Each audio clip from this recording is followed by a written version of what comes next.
มื้ออันเพิ่นว่าวันพ่อวันแม่อันว่านั่นนะวันพ่อวันที่5วันแม่วันที่12มื้อหน้าว่าอันเป็นวันพ่อวันแม่ของลูกนั่นนะวันพ่อมันเป็นพ่อของลูกเนาะวันแม่นี่ก็ย้อนเบิ่งว่ามื้อหน้าในแม่ทำเป็นวันเกิดลูกออกมาเนี่ยวันนี้อันเพิ่นว่าวันพ่อวันแม่นั่นอันนั้นเป็นวันพ่อวันแม่อันแต่ของลูกหั้นนะมื้อนั้นในวันแม่เกิดออกมานี่ก็ เป็นวันเกิดของลูกนั่นน่ะแต่ว่าแม่เราซ้ำเกิดคามาในนั้นน่ะเนาะก็ของว่ามื้อนั้นเนี่ยเป็นวันพ่อวันแม่เนี่ยเนาะก็นั่นค่ะก็มีของตอนตอนดาพ่อและดั้งตอนดาแม่เนี่ยค่ะเนาะก็นั่นที่ให้พ่อเลือกอันตั้งเนาะว่าถุงถุงไม้เนาะในอันนั้นก็ยันว่าลูกขายยากำแถมไปอยู่ดีในแบรนด์คุณมอสแบรนด์ซักเซสมอถุงก็มีซักเซสมออะไรวะ อ่ะอันไหนหนึ่งถุงอันไหนถุงยาเนาะบ่เนาะอันไหนซ้ำถุงเลขแหน่ค่ะเดี๋ยวให้บ่เลือกบ่เดี๋ยวเลือกอันเป็นถุงเลขห้าอันนั้นก็ถุงยาห้าให้บ่เลือกอันบ้างอันนั้นได้อยู่ที่ทางการไม่เลิกบ่ได้เลือกถุงเลขกับถุงยาหมอสูงค้าก็ไม่หรือว่าติ๊กฐานนะปอนะก็ได้ตีเล็กเอาอันแล้วนะครับนะครับเล็กเอาอันทงเล็กเลือกถุงเลขเนาะแม่มาปันให้ว่าก็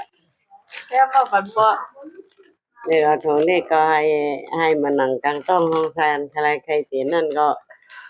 เปลี่ยนมาจอมหนังอันกลางตาใครไล่ใครเปลี่ยนนั่นน่ะยิงจบอย่างหนาวมาหักหมวกเปี้ยงนั่นก็เยอะอันไหนห้ามเป็นคู่ตอนตามแม่ในเนาะค่ะอันไหนเป็นอันไหนที่เป็นยากำแถมไปอยู่ลีอันไหนเป็นน้ำหวานลิ้นเงือกอันน้ำหวานลิ้นเงือกนั่นเหมือนเจ้าหนังเพราะเฮาเป็นก้นที่เป็นโยหวานโยเจม5เป็นห้อยเจ็บห้อยเย็น5ว่าจังไหนก็เอ่อเป็นลมทงข้าวเจ็บว่าจังไหนมันได้จอยไหลหลีนั่นน่ะเนาะอันไหนมันได้จอยในลอง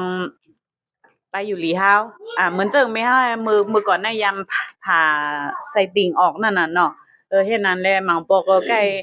ล้เป็นต้องเจ็บต้องมวยห้าใกล้เป็นเอวเจ็บห้าว่าจังได๋นั่นน่ะเนาะอันใดได้กินปานมันจะหลายปานเนาะหลายบามันได้ยดยาปานห้อยเจ็บกูตีกูตั้งเอาว่าอันนั้นน่ะนะห้อยเจ็บเฮามันได้เป็นแผลเกี่ยวแฮงเกี่ยวหายน่ะเพราะเฮากินนั่นนะอันนั้นกำลออันนั้นก็ได้เป็นตอนแม่เหมือนกันอันนั้นได้เป็นครีมตาโตครีมตาผิวตอนน่ะให้ผิวผิวเนื้อผิวนางไม่เฮาได้ไล่จืนยามหลีอันนั้นแน่ค่ะปันซ่องเงี้ยมื้อนั้นแหละก็เขาอินแกอันนั้นก่อนที่แม่ได้กินยากำแถมไปอยู่ลีนะให้แม่เฮากินอันนั้นอันตั้งมันหลุดเลยลั่งปันน่ะลำไส้เฮามุดสายก่อนเพราะว่าลำไส้เฮามุดสายยาเฮาก็ต้องไปกินอันน่ะมันได้หลุดซึมหลายหลีนั่นขนาดเนาะค่ะก็อวยพรวันเกิดยินจมมันก็เป็นลูกมียาสุขภาพใจสุขภาพให้เข้มแข็งลืมอันนั้นมันจะค่าซื้อก็อันนั้นค่ากว่าความก็เอามาเนี่ยแต่ว่าก้นซื้อก้นจ่ายเงินน่ะสิเป็นพอใจจอมจืนแรงแลน้องเมืองพร้อมกันเหี่ยวก็ซื้อก็ละซื้อในก็ยินโจเมื่อไหร่วันไหนเปลี่ยนวั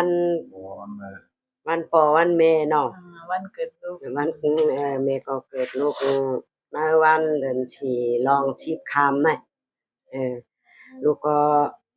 อันไหนก่อนตามเมื่อนานในลูกก็ให้สุขภาพแข็งแรงให้อยู่ดีกินหวานแล้วก็มีคุณค่าตั้งขายก็ให้ซื้อง่ายไข่หลีซื้ออ่องไข่มันเหตุการณ์ก็ให้มานั่งกลางต้องห้องซานใครใครเปลี่ยนอันที่มองมองไว้จึงหือในก็ให้ถึงตัวถึงยิ่งให้เกี่ยวเหมือนหนังกลางต้องห้องซานใครใครเปลี่ยนนั่นนอนรับให้ไรเงินหมื่นตื่นมาให้ไรเงินแสนเปลี่ยนมือมาให้ไรเงินล้านให้หั่นตัวหั่นใจนะกลางตัวกลางใจกลางต้องห้องใส่ใครใครเปลี่ยนจื้อในก็ให้เหมือนหนังตั้งอินอ่านให้เหมือนหนังกำยันซูนั่นนะสาธุค่ะเตรียมสาย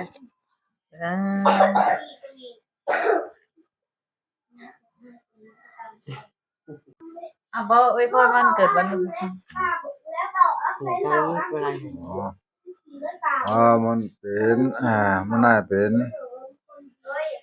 วันทอดวันหยัดวันหลีเดี๋ยวอะไรมาเป็นผีเกิด ก็เป็นลูกแสงยิงคำสาแล้วก็เกิดเป็นเรือนฉีลองชิบค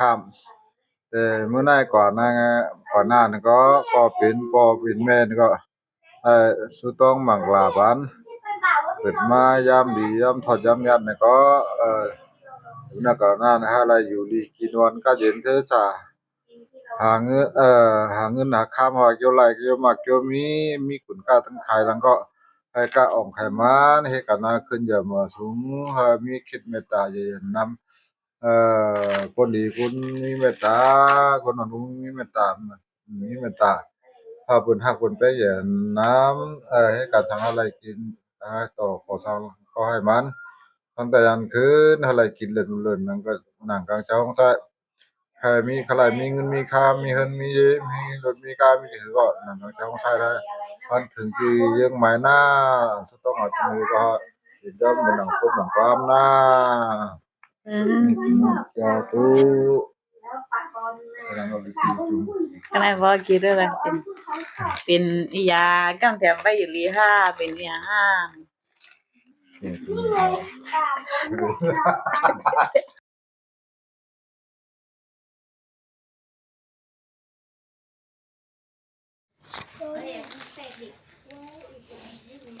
น่า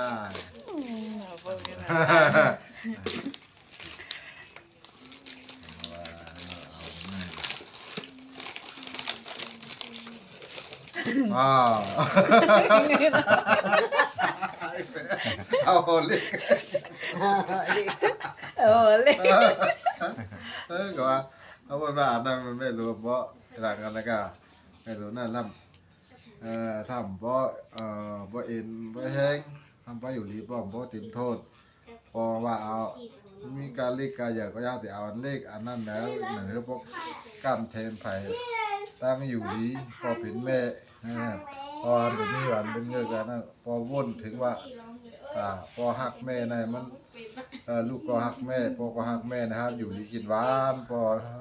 ในมีการเล็กกันอย่างเขาก็มาสนว่าอันเล็กๆอะไรเงี้ยตาม ง่ายก็อยาก อยากก็เยอะโอ้เยี่ยมมาก เงี้ยมั้ย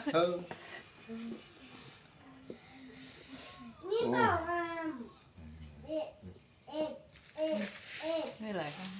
เตี้ยไอ้ทางโอเค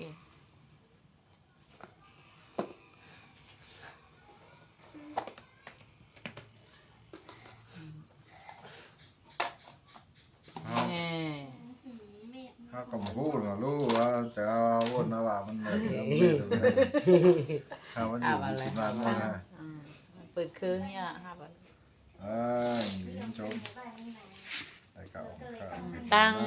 อันไหนได้ห้อมกันอันไหนแม่ค่าได้ค่าจอยผ่านนั่นไหนค่าจอยไม่เอาไม่เอากลางใจไม่เอาใครเฮ็ดบันโปลูกพอซื้อก็ดังน้องเมืองเขาอันไหนหลูอะไรตั้มอันไหนมาเติมเข็มนั่งกันเจ้าใส่อะไร mẹ thì bên mẹ đang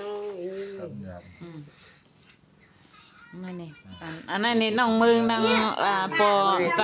นี่ซื้อหลูซื้อตอนไม่ห้าวไหนว่าให้แม่ให้สุขภาพไม่ห้าวแข็งแรงดีในว่าอันไหนนะแต่ว่าอันไหนแต่อันไหนค้ามซื้อตอนไม่ห้าว นี่ไม่ต้องหัวพระอะไรเลยนะไม่ได้พระอะไร อันปั้มลุงเลยนั่นก็กินกูวันอ่ะ เจ้าสังก็ อันไหนอย่างก็ผ้าเสียเลี้ยงไม่ตายถ้าเฮ็ดบานนี้เรียบร้อยอ่ะเฮ็ดบานนั้นแค่มันก็เหลวแล้วน่ะอะไรไหนไหนโชคลาภก็หลายมากเหมือนเจ้งปลาลายมากเหมือนเจ้งน้ำบ่หลงมากเจ้งน้ำแก้มปลาคั้นน่ะ เนี่ยเหรอป่าบนเป็นป่าบนนั่นแหละ